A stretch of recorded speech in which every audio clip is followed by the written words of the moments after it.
This is Pete Moore on Halo Talks NYC. I have a fellow New Yorker, Ryan. bodyART Training Studio has been friends for a long time, watched your growth and continued success. So welcome finally to Halo Talks. I got to tell you, man, it is an honor to be on here. I have listened to so many Halo Talks, and I'm getting goosebumps right now just listening to you do that intro. I've heard you do the intro with that, that dun dun dun dun dun dun dun. Yeah. There you go, man. There you go. Yeah, we got our own little jingle, bro. I got a jingle now. I know, man. So the brand, get awareness, and then I got a jingle associated.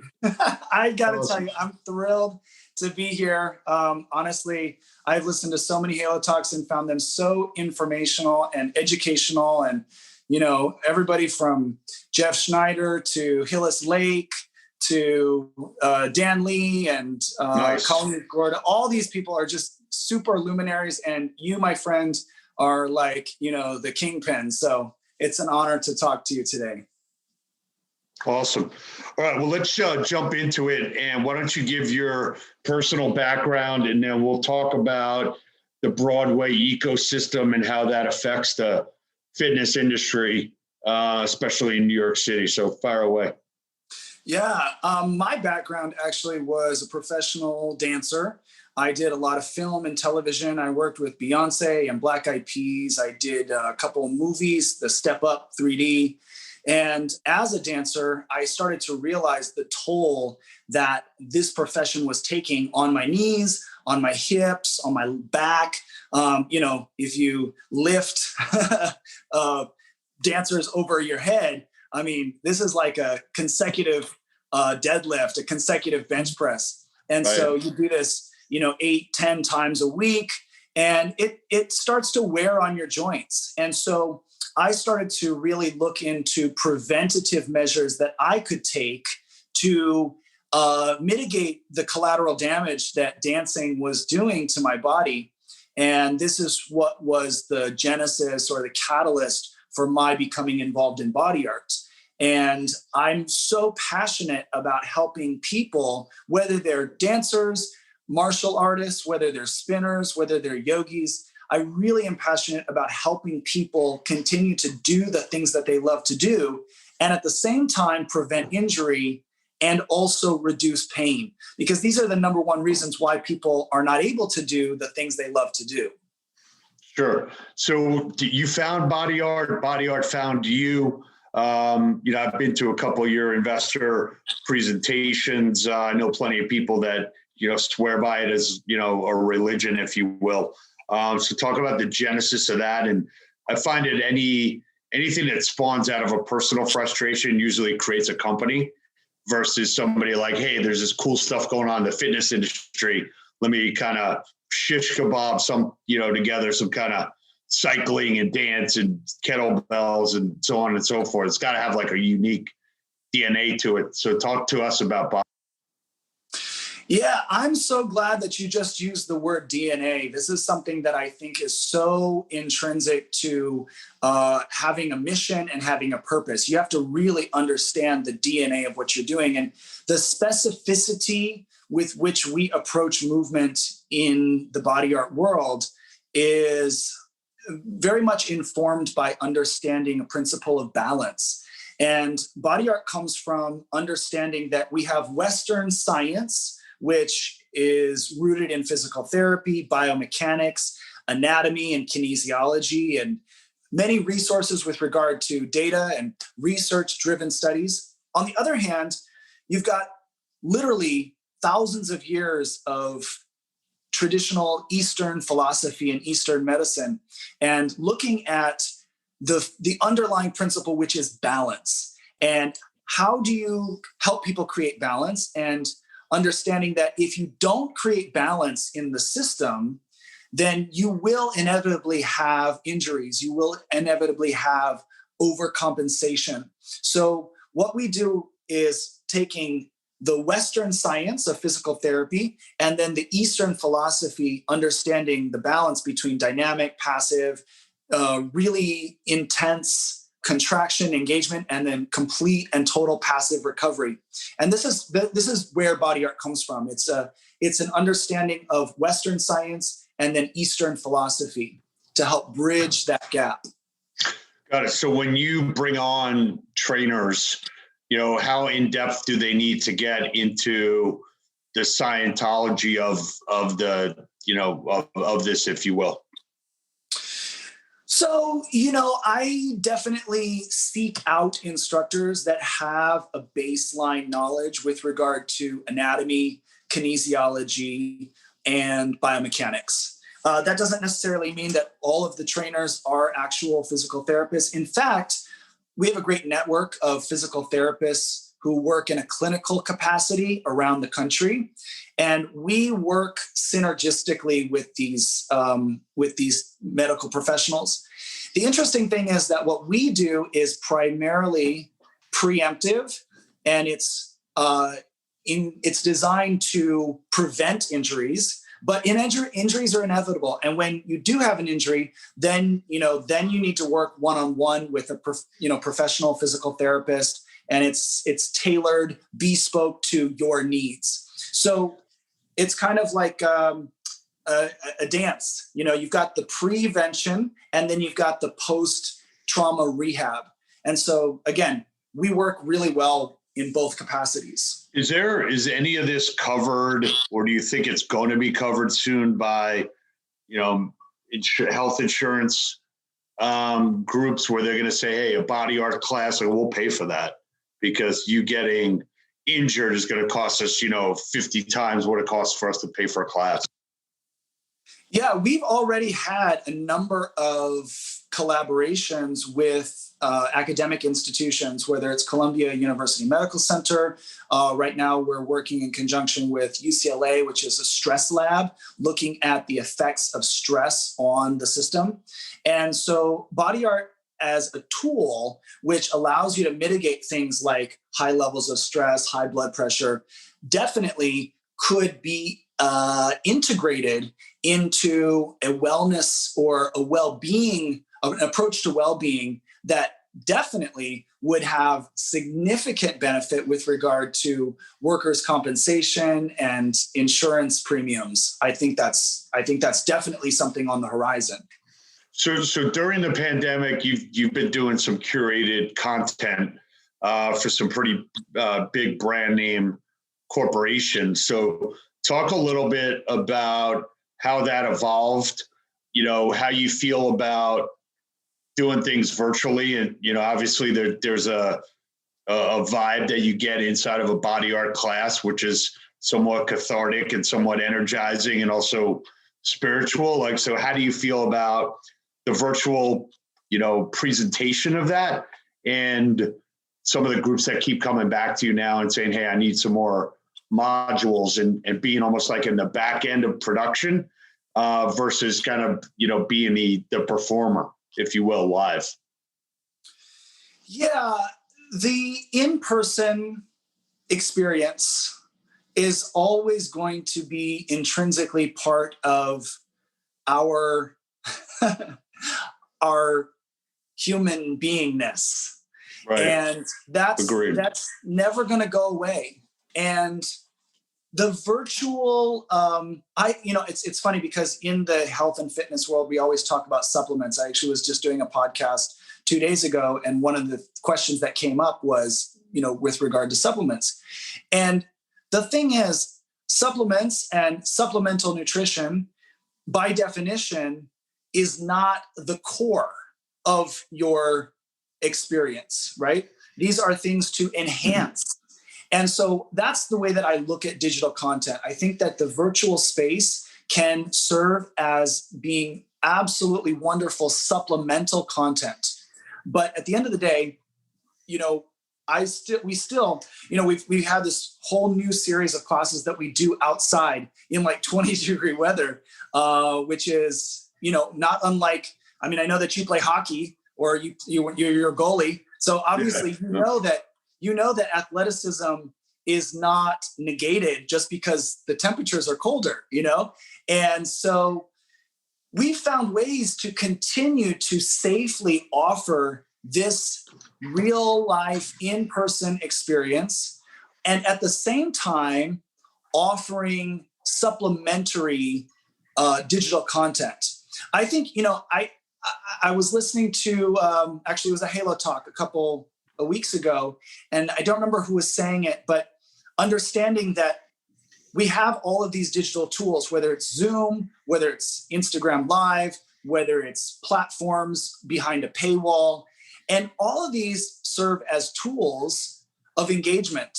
And, the smart architect or the smart engineer understands that it's not just about having access to the tools, it's about having the wisdom to understand which tool is the right tool for the right moment and the right job. And so I think that, for example, sometimes Zoom is absolutely incredible for certain applications. And then sometimes Zoom just is not the right tool for that particular job. Yeah, I think that's great. I mean, I'm a big believer that everything related to at home and digital should be supplemental, just like your supplements. But you should not lose that core interconnectivity of actually being part of a community. I mean, look, when I work out at home versus when I work out in a class, it's 2 times better for me, at least. And I'm definitely pushing harder, in a live event. And I want to be part of a participatory event, because that's basically all I got left to do. Like, I'm not suiting up for any sporting event right now that I know of, because I'm still undrafted in the NFL. So I got my fingers crossed for you, man. I appreciate that. I appreciate your vibe, man. I feel it. Hey, so talk for a minute about how important Broadway and dance and performers and actors and actresses being in New York City that kind of creates the flywheel and almost like the feeding pond, if you will, of talent that flows upwards into the fitness industry and boutique classes. Oh man, I cannot overstate the importance of the human capital in this equation. So if you look at the ecosystem or the landscape, you understand that it's very similar to IT, iOS kind of situation. So if you look at a computer and you say, okay, I have my screen, I got my speakers, I have my keyboard, I can have all the bells and whistles with regard to hardware.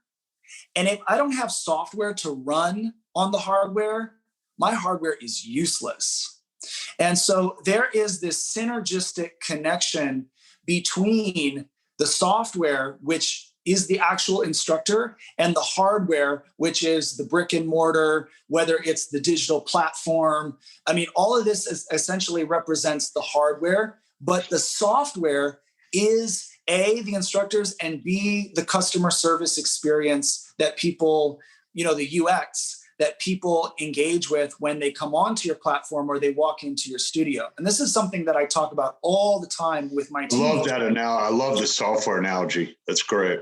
Yeah. And I mean, honestly, like you can run, you can have the best hardware in the world, but if you're running shitty software in terms of your customer experience, in terms of your UX, or just in terms of the quality of your instructors, I mean, I've seen so many studios that looked amazing on the outside, and yet the internal components in terms of who was teaching and what was being taught, what modalities, were those were the death sentence for those businesses.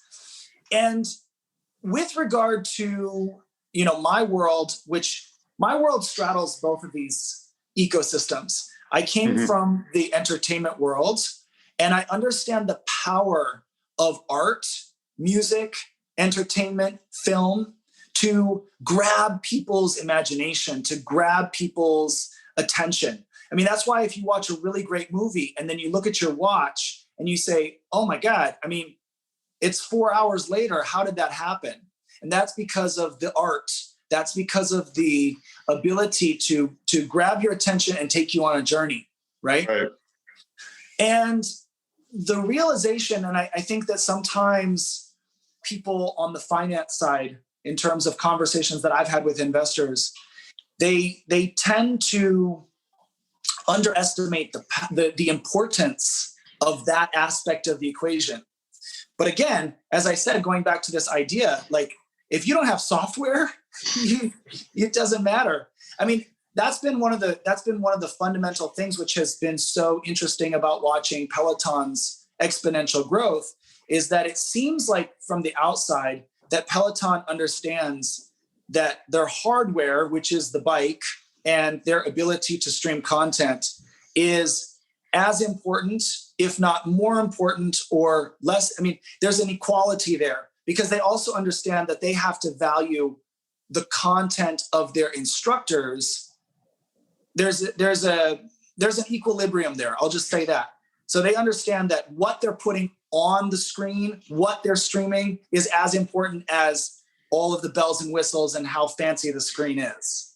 Yeah, I think that's right. I mean, look, I think it's a tough, regardless of what you say about Facebook and groups and everything else, building a digital community has its constraints as far as I'm concerned. And I wouldn't be surprised if you see, like when Amazon bought Whole Foods, they get into the bricks and mortar business. Like, what are they doing?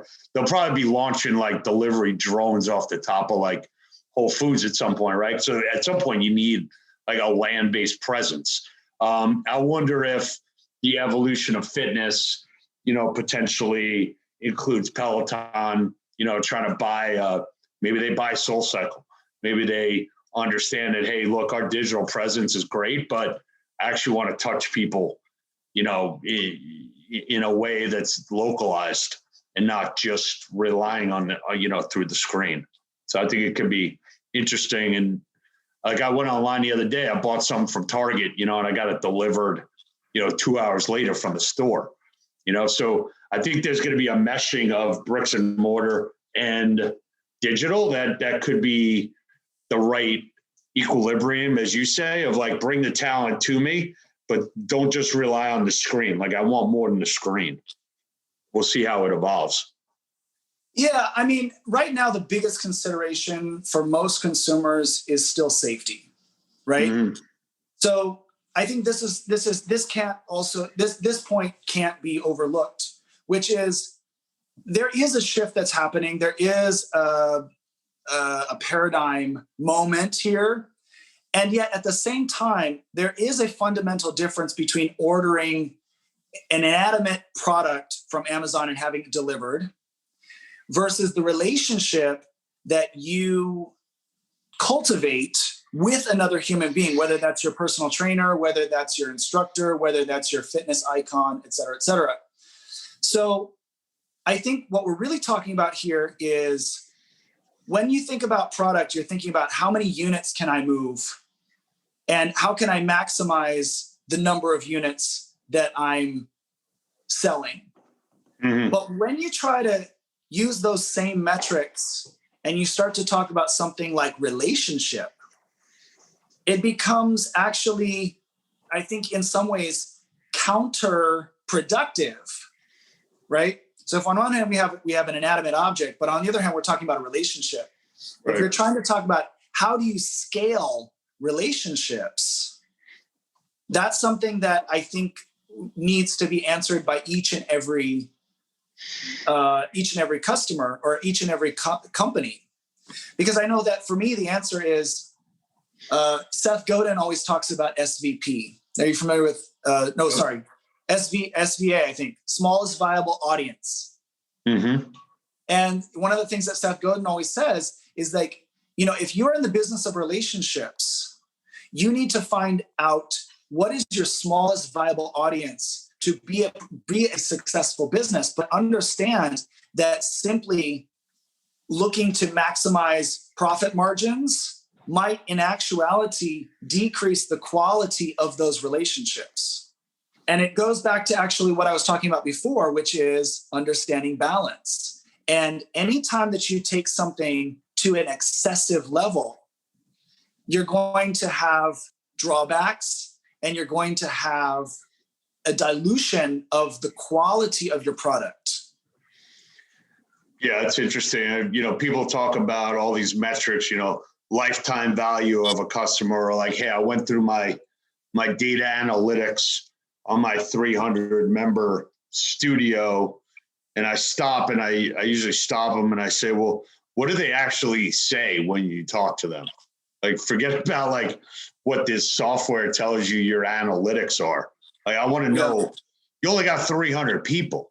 Like, you should probably sit down and call every one of them, or grab a cup of coffee and socially distance with them and find out what they want out of this relationship, instead of firing off, an email once a month saying we got XYZ going on and it looks like it's over. Some people, I think, use email marketing and use technology as an excuse for not having the time and resources allocated to like the human interaction. What's your take on that? It's funny because when I attend conferences or I listen to podcasts, a lot of marketers are asking for people to identify the pain points. And I'm sure you've heard about pain points. In my line of business, my pain points are actually very literal. Like, I'm asking people, what are your pain points? Is it your shoulder? Is it your elbow? Is it your wrist? Is it your knee? Is it your hip? And so I've got this running database as I have conversations with people. Like, for example, I know that Linda's been having issues with her ankle. And I know that Gary's been having issues with his hip. And I know that Sarah's been having issues with her shoulder. And for me, I'm constantly checking in with people saying, how do you feel? Do you feel that there's an improvement in your shoulder mobilization? Do you feel like there's a decrease in pain in terms of your hip mobility? And this, I think, can be supported by technology. There's a really interesting story in Danny Meyer's book, Setting the Table. And he has a concept called always be collecting the dots. And he would take little pieces of information from conversations that he had with customers in the restaurant.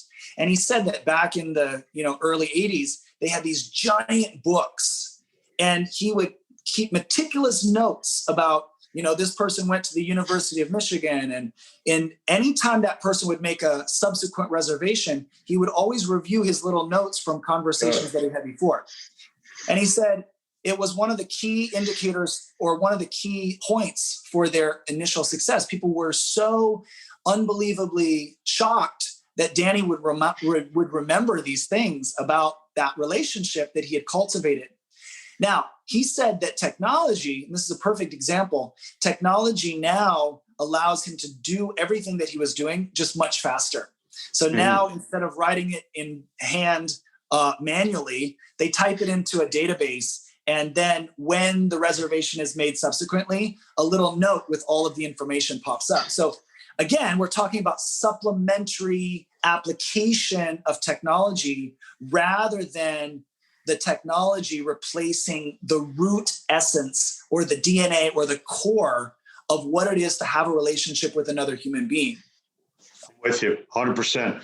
All right, man. Well, it's great to reconnect with you. Loved catching up. I'm glad you've made it through the tail end here, and only good things ahead. You want to leave here? I know you like quotes like we do. So you got any final quotes here you want to infuse into our Halo community?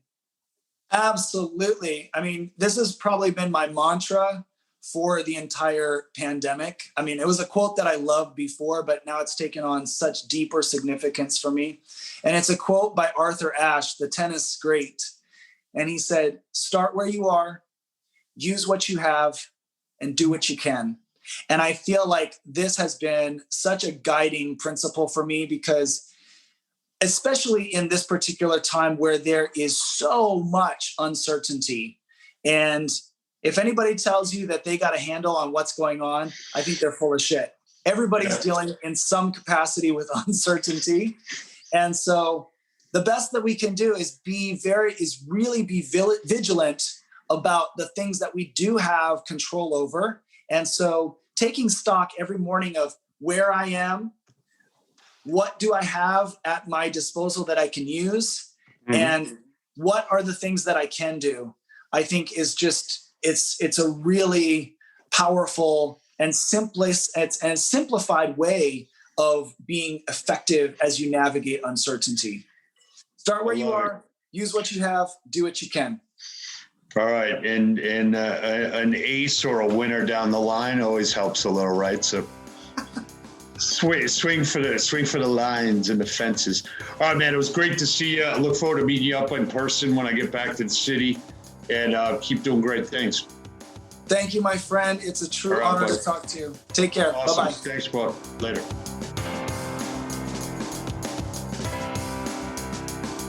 As we continue to build our Halo Talks email notification database, want to offer you a free $10 instant gift card from our friends at Promotion Vault.